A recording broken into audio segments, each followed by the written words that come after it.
Stellar Fundraising Auctions presents Black Tie and Tails, brought to you by Sojourn Ventures and Greater Giving, and featuring your hosts, fundraising auctioneers Greg Quiroga and Devon Bell. Welcome to Black Tie and Tails, where we take you into the wonderful world of fundraising auctions to share tales of triumph and tragedy. I'm your host, Greg Quiroga. This is my host, Devon Bell. Hello, all. And December is upon us. It's another year in the rearview mirror. And it's amazing in our industry of seasonality. And by that, I mean between, for example, now and January, there are very few fundraising auctions in the Bay Area.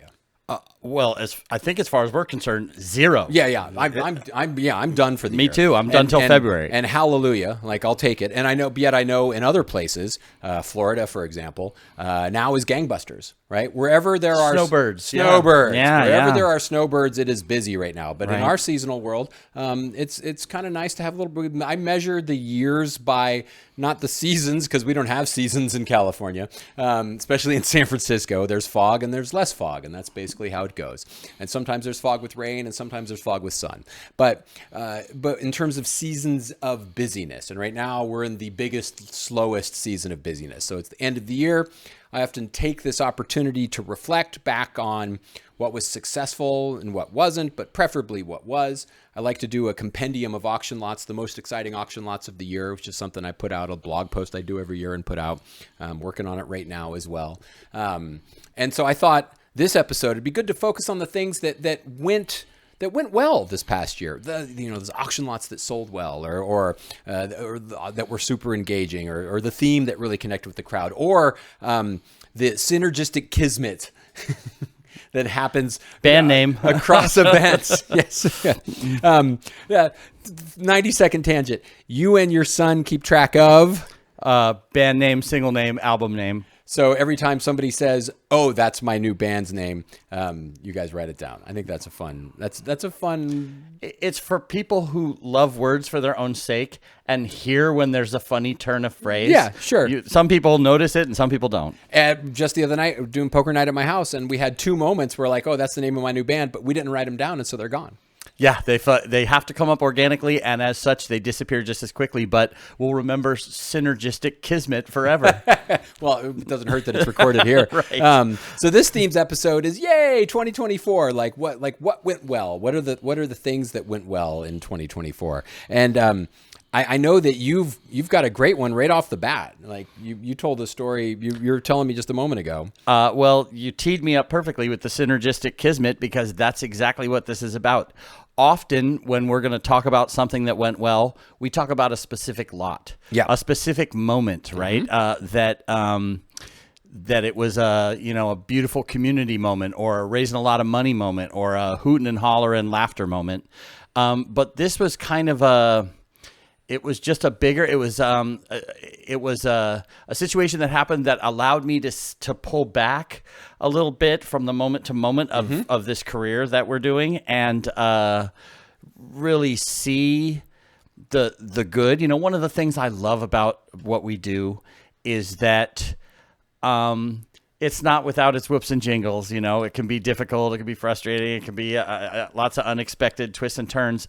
But at the end of the day, what it is people donating to a cause that they love, and donating to something that is going to do some good in this world, right? And we get to be a part of that. So I'm doing an event for an environmental organization that is in Napa, and they are protecting the river. And during the course of I think it was the night of the event, during the course of the evening, someone mentioned someone who had given a big gift before the event. They weren't there that night, but they had given a gift. And I recognized that name as being one of the principals from another event I do in Napa. Which is it's an organization that combats homelessness.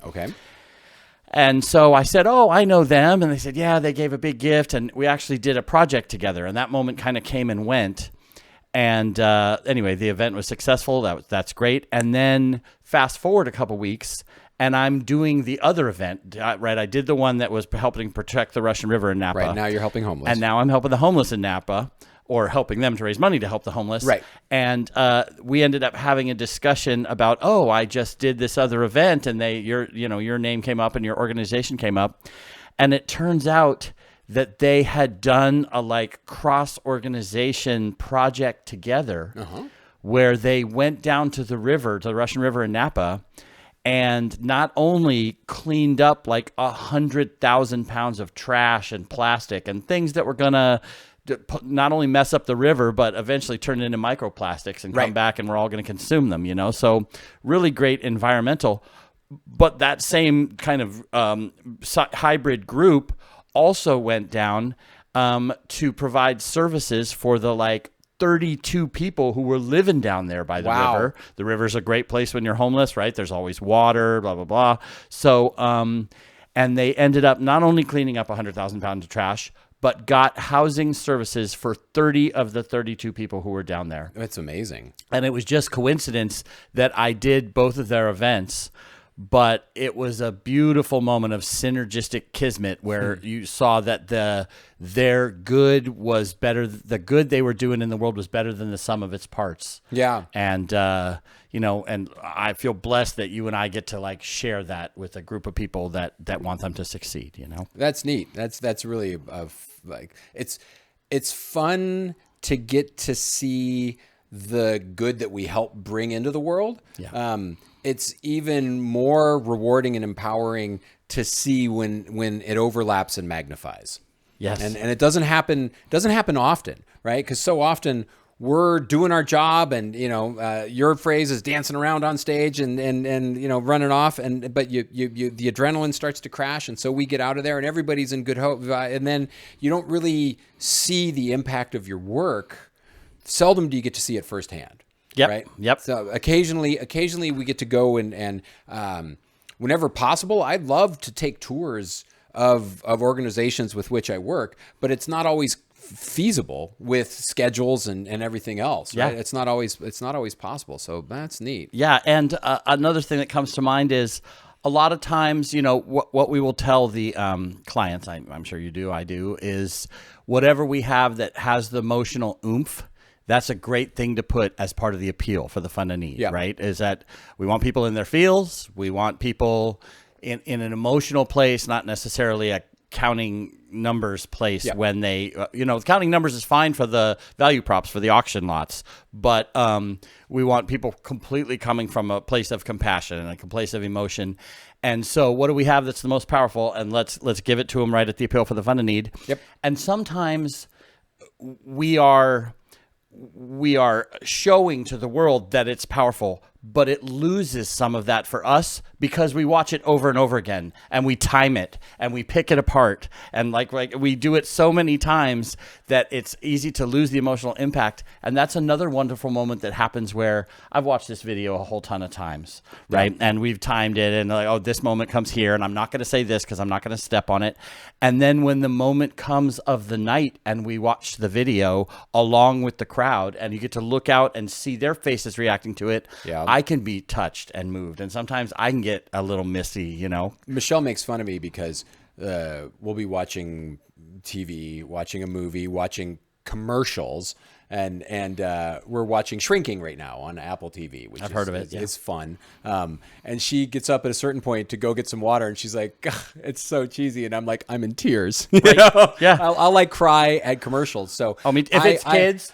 Forget about it. I want to see the videos in advance just so I'm not a blubbering idiot when the time comes to make the appeal, because there, I emotionally connect. I at one point I said I'm very much of an empath, and somebody's like, "Did you read Teen X-Men as a kid?" And I'm like, "Yeah, I did." They're like, "Okay," because that word does not exist in the English language except in Teen X-Men. And I'm like, "Oh boy, I just outed myself in a weird way. Like that was an oddly specific call." But I have a lot of empathy for stories and emotional tales that are being told, which I think is part of what it takes to be good at our jobs, right? If you can't empathize with the cause that you're raising money for, it's harder to push people from a heartfelt place. It's easier. I think there are a lot of fundraising auctioneers, especially now. There are a lot of fundraising auctioneers out there who are trading on aggression. And don't be chicken. It's only money. You got this. Come on, do it for the kid. You have more than that in your pocket right now. Right. Like, yeah. Shaming. Exactly. And there's a vibe to that culturally that I refuse to buy into. I am never going to change my approach to fit what is the zeitgeist of aggression, and hopefully it doesn't spill over into fundraising full force, because I think what makes us good at our jobs is empathetic aggression. They're opening for Synergistic Kismet, by the way. Empathetic aggression. Right. Well, I think that I'm also a weeper. I am a weep at the top. Right. I look over and we're watching a movie with my kids, and I'm empathetic aggression. Their first single. I love you. goddammit. Right. And I think that not only are you right on point about people feel in the moment you can raise a little more money. You know how hard we can lean on them if we want to. Yeah. But in the moment, then it gets a little more money. And then that night when they're at home, it was also a party. It was also a social event. Right. They're like, I'm weary. I feel leaned on. Right. But if we go, oh, what a moment of like transcendent joy where all of us as a community and everyone felt like part of it. Right. And everyone should be part of it. Right. That's what we're trading on. Plus, if we weep a lot as men, we're going to live a little longer. Yeah, I mean, I think it's. Black Tie and Tails is brought to you by our partners, Sojourn Ventures. When your auction is in need of some international travel flair, check out Sojourn Ventures. They curate trips to Italy, Bali, Spain, and now Venice, which is technically part of Italy, but I need to rewrite this script. All at reasonable consignment prices. They offer over a dozen curated packages that include round-trip airport transfers, full-body massages, daily breakfasts, in-home chef's dinners, and more. Your buyers will enjoy top-level concierge service and 2 full years to redeem their trip, all at reasonable consignment prices. Check out www.sojournventurestravel.com or look for the link in the bio of this podcast. So one of the things that I found was really surprising in 2024 in a positive way was we had a theme. Like I get themes all the time, right? Events have themes all the time, and for the most part, like I'm pretty theme agnostic, right? Like I think a theme's great if your crowd is really into costuming, right? Like certain school events, Hillcrest. We both did Hillcrest for years. They're the kings. That is a crowd that loves to party. They did Saturday Night Live as a theme, which is really a broad theme, right? They did Saturday Night Live as a theme one year, and not one, not two, but 3 people came as Dick in a Box, right? I mean, their crowd loved it, but for the most part, you themes, once you're outside of the school event, tend to, like, there aren't as many organizations where you see the themes run as hard as that. And so this year, I was working with Episcopal Impact Fund. They changed their date, so you couldn't do it. So they came to me for a year. Now they're going back to you. I don't know if you've heard, but they're re-signing you. They're like, we want Devo back. I'll get my Dick in a Box costume ready. I don't think the Episcopal community is but it's Richard in a box to them, okay? But we're doing working with Nicole Krasner as the event planner, and worked with Nicole on a number of events. Love Nicole, she's great, and she has like led them down this path of prom. Prom is the theme, and I'm like, okay, like I'll embrace it. I said I great. I wasn't, and like as far as themes go, I'm not really sure how this is going to pan out, right? Like you're going to show up like an Episcopal Impact Fund, no offense, but it's a mostly older crowd, right? It's a religious-based organization, so the new bishop is there, right, with his wife. And I'm forgetting his name. I remember the last 2 bishops for the Episcopal Church in San Francisco because I did Bishop Swing's going away party in 2005, and I worked with Bishop Mark Andrus on a number of events over the years. But I'm forgetting it's really gonna haunt me. But I'm like, okay, prom, great, we'll see, right? We'll see, and show up. And first off, we get there before anybody shows up, right? That's our nature, right? We have to sound check before there's people in the room. We get there early, and there's the balloon arch, epic, right? Epic. Right? It's beautiful. There's a photo booth with a balloon arch and a big bunch of flashy stuff. There's 2 punch bowls, right? for grandma's spiked 1-2 punch and unspiked punch, and I'm like, this is okay. This is like, I'm rolling with this. And she brought in Cheer SF. Okay. The Cheer Squad. Yeah, great, right? great. And they are, I'm going to take a 2-minute tangent to talk about Cheer SF because they are a wonderful organization. They have Cheerland Tours, the volunteers, Cheerland Tears. Yeah. Anyway, all of the people who do Cheer SF are volunteers. Volunteers. That's what it is. There you go. They're volunteers. We knew there was a pun there There's somewhere. a pun in there somewhere. Intend your puns, you cowards. They're volunteers who you can hire them for an evening. Talk about synergistic kismet. Here we go. You can hire Cheer SF to come do your event, and the money that you pay them, they turn around and donate to their organization. And the organization that they happen to donate to is one of the organizations served by Episcopal Impact Fund. Like, it was this wonderful, all big thing. So you've got Cheer SF. Everybody, as soon as people walk in, it's at the City Club downtown, right? Oh, yeah. So I you love walk that. in. There's the big lobby. It's all old school San Francisco. They're doing it on the 10th floor, not the 11th floor. right. Yeah. But you get off on the 9th for the cocktail hour and Right. then go up to the That's right. 10th, right? Yeah. So Big fireplace, Art Deco. Yeah. It's great. Huge.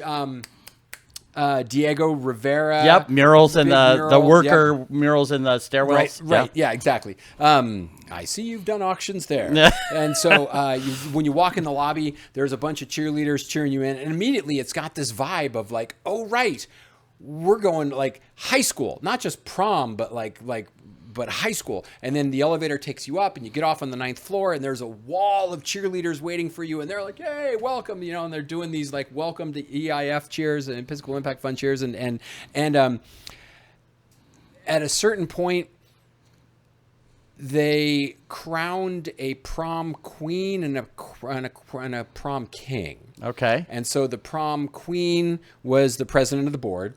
And she was great, and she came up, and and she got her thing, and she was, and she was a little shyer about it, but was great. And then the prom king is the new bishop, right? Okay. And so he came up, and he was amazing. He got his crown and he leaned into the mic and he just did the whole giddy thing. Like, oh my gosh, I'm so thrilled, everybody. I've been wanting this moment all my, he totally played up. I told myself I wouldn't cry. Yeah, totally. The butterfly lashes and the photographer's getting pictures of him. And I'm looking and I'm like, oh my gosh, I want to get the photographer's attention because his wife is rolling, right? And the whole crowd was rolling. And I was like, wow, prom. And then they had a DJ. I mean, music, the whole, it was a great vibe. It was a great call. I wouldn't say every organization should do prom, but in this case, the whole thing, and props to Nicole. They were literally her punch bowls, right? She brought, nice. It was her idea for the theme, and she pushed on it. But it's. You ask me what were some of the other themes I did this past year? I couldn't tell you. I remember one year it was circus. I did 1 million of them. One year it was Great Gatsby Roaring 20s. I did 1 million of them. It's they come around and they make their run. But one of the things I love about prom, when you were talking about it, I was thinking about it, it crosses the generations, right? Your prom was in the 80s. Maybe it was shoulder pads or whatever, or the pushed up Don Johnson sleeves, right? But if you're an older person, described my outfit. I know. I was thinking. I remember his peach-colored blazer with this same scruff and the things pushed up, very Don Johnson. But if you're an older person, then it totally works for bobby socks and saddle shoes, and everyone has nostalgic memories of their prom. So. Yeah, it's unexpectedly good. Yeah, it was unexpected, and it was fun. It was one of the highlights. Of what did you wear? It's funny you should say that because I was trying to figure out what to wear, and I was like, and they had me MC the event as well. Sure. Yeah. So I wore my vest. I just wore one of my regular vests, not one that was for sale, but just one of my regular vests. He's an auctioneer at a prom. Right, I'm an auctioneer at a prom. But when I got on stage at the beginning of the evening, I was trying to get everybody quiet and get them focused so I could hand off an attentive crowd to our first speaker. And I was looking around, I was like, and I was like, honestly, I don't know this crowd well enough to be able to tell who's dressing up and who dresses like this all the time. And everybody laughed. And I said, and for the record, I dress like this all the time. Yeah. and they took that. Sweats and a vest. Right. Yeah, exactly. That was, you just described my pandemic. Oh, yeah. Well, sure. Black Tie and Tails is brought to you by our partner, Greater Giving. Transform your nonprofit's fundraising initiatives with Greater Giving, a global payments company delivering unparalleled support for nonprofits and schools for over 2 decades. From effortless event organization to volunteer empowerment and increased donations, their integrated solutions pave the way for success. Explore their offerings and access a wealth of educational materials at greatergiving.com. And Greater Giving, not only do they do payment processing in real time and online bidding and all that stuff, but one of the things that Greater Giving is best at is post-event reports. So when it comes to data and processing and being able to go back and analyze, Greater Giving is good for that. You were about to launch into something else. I could feel it right before we cut to that sponsor break. I was going to say another blessing of 2024 is when you were talking about fancy vest and sweats. Ah, yes. That's very much remote events. We all remember those heady days of being on Zoom. And, it was better than no event at all. Right. And there were some successes and some failures, just like this show. But let me say that 24 kind of being the first year I felt we are fully back, no hybrid. And actually, it kind of was a benefit. I can't tell you how many times I drove an hour to have a meeting with some moms in a Starbucks. Oh, yeah. And so what we now, after the pandemic, what it seems like what we've done in 24 is let go of virtual events, even let go of hybrid events for the most part. But all the meetings happen on Zoom. Yeah. And they're great. You don't need any more than Zoom for those. In fact, you always send in some cool AI note taker or something to give you great notes and reports about what got said. So I'm a huge fan of Fathom AI. They're free and they do an amazing job of capturing a meeting and then summarizing it in text with active bullet points to jump to that point in the video so you can go back and watch the recording if you really want to. Yeah. But I'm with you because I used to spend anywhere from 15 to 20 something hours a week driving. Right. Not even just the meetings, but just driving there. And shout out Jacqueline. Back in the day, I would tell Jacqueline, if I'm going all the way up to St. Helena, can you try to schedule as many meetings as possible for me in Napa or Sonoma on that drive so that I can maximize the drive and only do it once, right? So I would have days where I had 4 meetings starting at 8 a.m. in Napa, working my way down the valley through Marin back home, and now it's can have those same 4 meetings all spread out over the day, but not have to, I'm so thankful. The best thing to come out of the pandemic has to be the adoption of Zoom meetings. I'm with you there. Right. Yeah, you can imagine, we're going to have a meeting at a Starbucks at 2. Right. So I do the math. We're going to be done at 3:30. I'll catch traffic back to Davis. It's going to be a 45-minute, it'll be an hour and a half meeting, and it's going to be 2 hours and 45 minutes in the car for that. Yeah. Whereas, Zoom makes it. It's going to be 2 minutes and 45 seconds to get from here to where the computer is. Yeah, exactly. And that's because you stopped to get water. Right. And now insert your cat in your lap and the I'm not wearing pants Zoom jokes here, and you're good to go. I'm not a cat. My cat's not wearing pants. Something that I thought was interesting this year, a trend. It's not so much like an individual story, but a trend was. I had 2 things. Nicole Krasner. This is the Nicole Krasner themed event. We love her, by the way. Yeah. But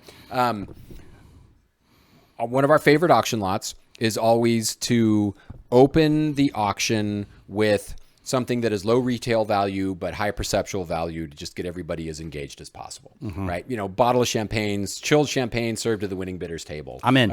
Champagne and dessert served to the winning bidders table. Well, Nicole takes it a step farther, and she does bubbles, beats, and sweets.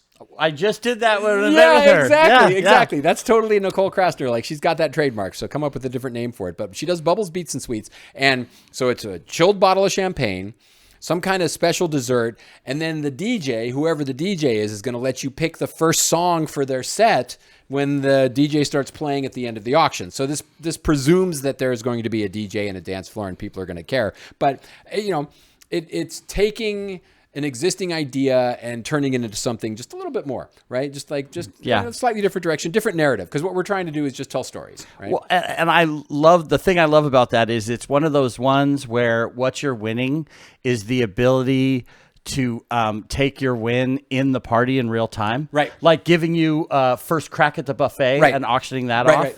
It's fun because you win it and then you use it and then it's over all tonight. Right, first in line at valet. Yep. Right. Yep. You're cashing that in tonight. Like pick the car of your choice. Oh, right. no. Never.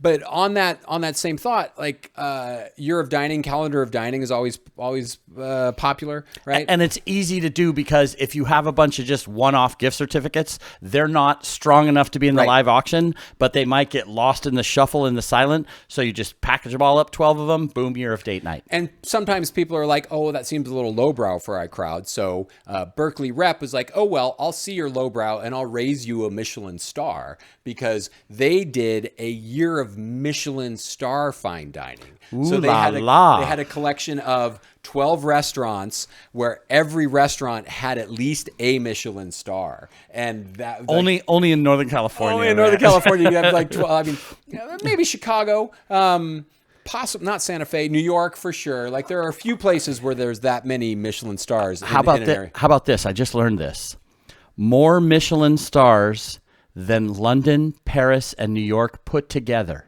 Who? Tokyo. Oh, right. That makes sense. Have you been to Tokyo? No, but it just moved up my list. Tokyo is ginormous. Tokyo is huge. We went to Tokyo before Ryder was born, and in Tokyo, my best way to summarize Tokyo is you are downtown.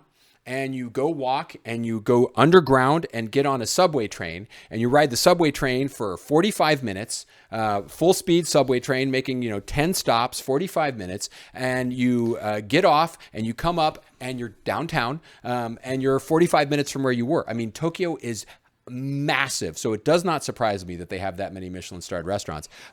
You would be hard pressed to eat at 4 of them in a week.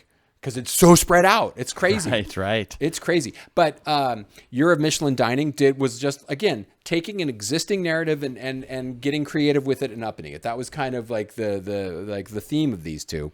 The surprise. Yay for that. Yeah, yay, totally. I got us back to our yay theme. Yay. Yeah. I think one of the things that surprised me, so you worked with Nicole then, did you do a paddle drop? Yes, at the end. Right, and Nicole's a huge proponent of the paddle drop, and paddle drop, like I've been hearing about paddle drops from across the country. Shout out Bobby D, from friends in New York doing them and pushing on them. And it was like, yeah, okay, I will admit to being hesitant to rush into trends ever since parachute pants. You looked good in those. Yeah. I wish I still had them. Yeah, right. Those red parachute pants were the bomb. But Nicole, big advocate for doing the paddle drops. And so if you're not familiar with the paddle drop is... it's at the, let's say the fun and eat is at the end of your event. Right. So we work our way down. Right. And it's pretty 10,000, 5,000. Right. So we go down and at the end it's 250 or it's 100 or it's 50. Now it's the last time you're going to use the paddle for the night. Right. So what you can do is send around spotters or send around, people with baskets and say, ladies and gentlemen, folks, it's your last opportunity to use your paddle. Let's all go in and toss if you're in at $50, even if you've already gave, throw in your paddle and you're all done. You don't have to use it again tonight. It is one of those things that has more impact from we're all in this together community standpoint than it does an X's and O's standpoint, because we can all say how many hundreds it's going to take to make a 10,000. Right. And what you're mostly trying to get is people who already gave and are going to give again. Sure. But what I was really surprised, so we did the paddle drop a couple of times with Nicole this year at various events. And, the problem that I have is that we're using these bins that are too big because it doesn't look like there's a bunch of paddles in there. Right. It looks like, I'm like, oh, whatever. I was like, was that even worth it? But we did a paddle drop at one event where we got over like 60%. We got 63 paddles in the bin. Another 6. Was it at 100? It was at 100. $6,000. And this is historically a place where we get like $1,700 to $2,500 gifts on a good night, right? So we're doubling or tripling the amount that we make, and that's held true. I mean, it's been consistent. I improvised. I improvised a paddle drop at an event. I'm like, hey, I'm sorry, I'm going off script. I didn't tell him I was going to do this, but I was like, and normally we have a prize, because normally part of the paddle drop is all these paddles go into a bucket and then you draw one, or again, shout out Bobby D. What Bobby D likes to do is bring up a volunteer, like in the case of, like bring up the bishop, right? And say, okay, I'm going to throw all the paddles in the air. I need you to catch one, right? Like, and so then they can, and that's the winner, right? It's kinetic, crazy. But if they miss, then it's, and it's messy because then all the paddles are on the floor. But it's still like visually. But you draw one paddle and they win. So normally we do that, and in advance you plan. And this one event, I'm like, I'm going off script. I'm going to do a paddle drop. Here's how it's going to work. Normally I'd have a prize like a bottle of wine, and the wine donor sponsor's like, oh, hey, I've got 5. And he like runs off and comes back with, and so we did this like improvisational paddle drop where we got 30, 40 paddles in a room of 120 people, right? So over half of participants are in, and because 120 people is 60 couples, so 40 paddles is like 70% of the participants, and like drew numbers and gave out 5 bottles of wine on the spur of the moment. It was really a fun, memorable moment. I'll give you another something that's good about the paddle drop is that you don't take up the same amount of program. Right. Because you can send out the people, and once you get them going, you can say, hey, throw in your paddle. Throw your paddle in the bin. Throw your paddle in the bin. If your table mate's having trouble, help them throw their paddle in the bin, that kind of thing.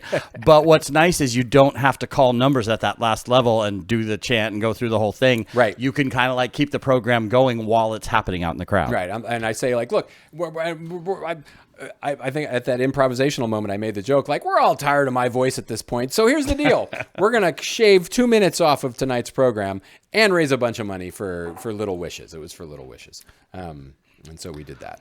And they have very heartfelt, emotional. They're one of their auction lots is to be a Little Wish coordinator for the day. Aww. So you get to go into the hospital where they are serving these kids. They give them little wishes every 2 weeks.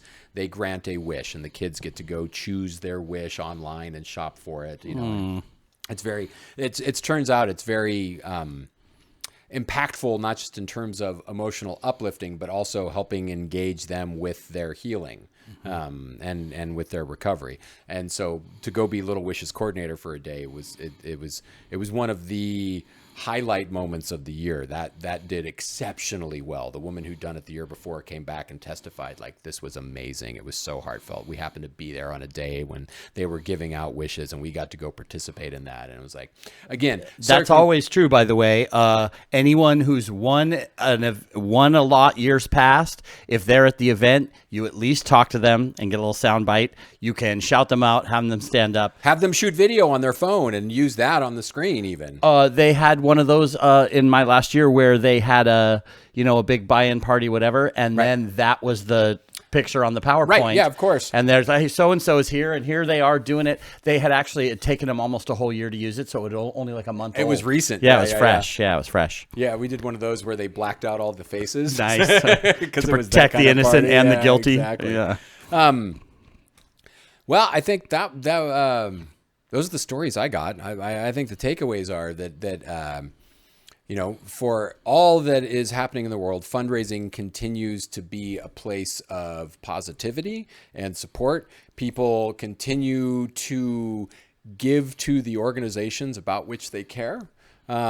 We get to see people at their best, and the organizations that we see do their best are the ones that are able to effectively communicate their mission and engage their crowd directly with what it is they're asking them to do. But I mean, I think this year, one of the things we saw was that people took existing ideas and built on them, continued to build on them.